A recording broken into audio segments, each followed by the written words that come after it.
साब TV India में आपका स्वागत है। मैं हूं समीर इंडियन। मालेगांव 13 अगस्त 2022 सदर मजलिस इत्तेहादुल मुस्लिमीन शुमाली महाराष्ट्र डॉक्टर खालिद परवेज़ ने गुलशेर नगर में हर घर तिरंगा मुहिम को तक़वियत पहुंचाने के लिए हुब्बुल वतनी, इत्तेहाद व इत्तिफ़ाक़, सालमियत, अमन व मोहब्बत के पैगाम को आम करने के लिए और खुसूसन शुहदाए जंग आज़ादी को खराज अक़ीदत पेश करने के लिए कौमी परचम तिरंगा हदियतन मुफ्त तकसीम किया। हम आपको बता दें, तिरंगा मुहिम की कामयाबी के लिए डॉक्टर खालिद परवेज़ ने गुलशेर नगर के तमाम घरों घर डोर टू डोर पहुंचकर तिरंगा तकसीम किया और शहरियान व वार्ड नंबर 21 की आवाम से तिरंगा लगाकर शुहदाए जंग आज़ादी को खराज अक़ीदत पेश करने की अपील की है।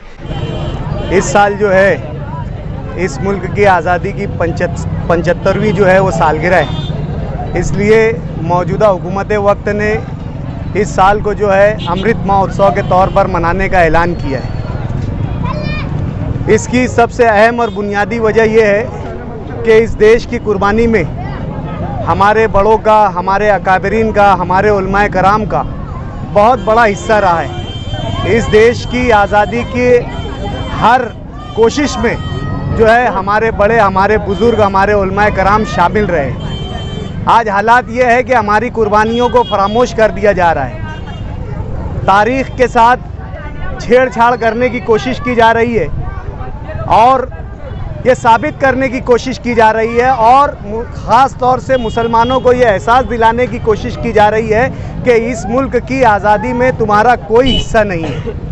इसका सिर्फ़ और सिर्फ मतलब ये है कि मुसलमानों को इस मुल्क के जो मुख्य धारा है उससे दूर करने की कोशिश की जा रही है। इसमें कोई शक नहीं कि इस देश का हर मुसलमान जो है वतन परस्त है, अपने वतन से मोहब्बत करता है और अपने बड़ों की कुर्बानियों को कभी फरामोश नहीं कर सकता। आज यकीनन ये झंडा हमारे लिए हमारी आन बान शान और हमारी जान से बढ़कर है। ये ना हमारे घरों पर लहराता है बल्कि हमारे दिलों में बसता है। क्या बात है, वाह। सिर्फ एक झंडा लहरा देने से हुब्बुल वतनी या वतन परस्ती या वतन से मोहब्बत जाहिर नहीं होती, लेकिन हुकूमत वक्त का ये ऐलान है कि हर घर झंडा तिरंगा लहराया जाए। आज मुसलमान जो है वो माशी तौर से परेशान है। हर रिपोर्ट के मुताबिक रोज़ कमाना, रोज़ खाना, इसी से मुसलमानों का इस मुल्क में गुजारा हो रहा है और आज 40-50 रुपये का झंडा एक घर पर लहराना कदर मुश्किल है। कोई हमारी हुब्बुल वतनी पर और वतन परस्ती पर शक ना करे।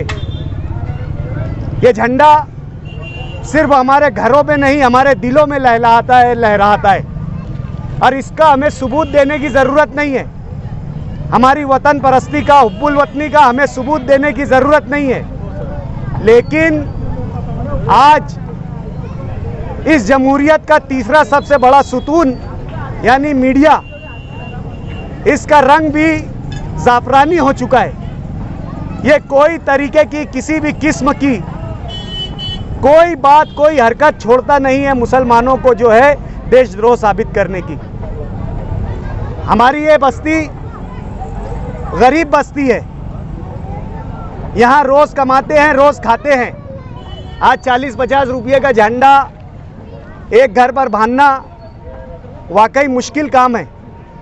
इसलिए हमने ये तय किया है कि हम इस गरीब बस्ती में घर घर झंडा लहरा कर जो लोग हमसे ज़ाहिरी हुब्बुल वतनी का सबूत मांगते हैं उनको हम सबूत देंगे कि हम न सिर्फ ज़ाहिरी तौर से हिंदुस्तान हमारे दिल में बसता है, न सिर्फ जो है बातनी तौर से दिलों में हमारे हिंदुस्तान बसता है, बल्कि हर हमारे अमल में हिंदुस्तान बसता है। इस बात को साबित करने के लिए ये घर घर झंडा मुहिम हमने चालू की है और अल्हम्दुलिल्लाह ये कामयाबी से हमकिनार हो रही है। हमारा टारगेट है कि इस इलाके के 10,000 घरों पर जो है 15 अगस्त से लेकर 31 अगस्त तक ये झंडा लहराए। ये मुहिम का हमने शुरुआत की है और आप लोगों से गुजारिश करते हैं कि इस मुहिम की कामयाबी के लिए दुआ करें।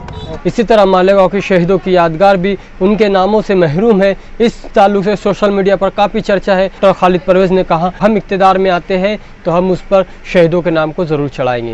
ये जग जाहिर है कि जो 7 शोधा मालेगांव शहर में जिनकी याद में शहीदों की यादगार बनाई गई है, ये जग जाहिर है कि इन्होंने देश की आज़ादी में कोशिश करते हुए अपनी जान गंवा दी और फांसी के तख्तों तक लटक गए। लेकिन जिस तरीके से पूरे हिंदुस्तान की तारीख को मस्ख किया जा रहा है, बिगाड़ा जा रहा है और बिगाड़ कर पेश किया जा रहा है, उसी तरह मालेगांव की तारीख को भी जो है वो बिगाड़ कर पेश करने की कोशिश की जा रही है और उन लोगों को अंग्रेज़ों के ख़िलाफ़ जद्दोजहद करने वाला ना बताते हुए फ़िरका परस्त बताने की कोशिश की जा रही है। मजलिस इत्तेहादुल मुस्लिमीन के कौमी रहनुमा असदुद्दीन अवैसी साहब ने भी ये कहा है कि जब भी मालेगांव शहर में हमें इस बात का मौका मिलेगा, कारपोरेशन के इक़्तिदार के ज़रिए बोलो या किसी और इक़्तिदार के ज़रिए, हम जो है शहीदों की यादगार पर हमारे शोहदाए कराम का नाम लिखाएंगे। शुक्रिया।